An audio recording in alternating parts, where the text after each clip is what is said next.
Hey everyone, in this video I'll show you how to reinstall Windows 11 without losing your data. Let's get started. Even though this method keeps your files, it's always smart to back up important data to an external drive or cloud storage just in case.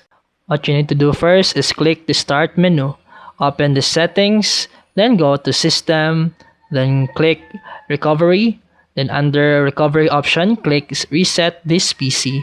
Then choose keep my files. Now, you'll see two options. Cloud downloads downloads fresh Windows files from Microsoft. Local reinstall uses files already on your PC. After that, choose one, then follow the on-screen instructions, then click reset to begin.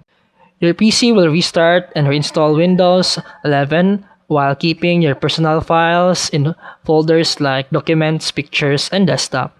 And that's it for today's video. If you found this helpful, please like and subscribe for more videos. See you in the next one.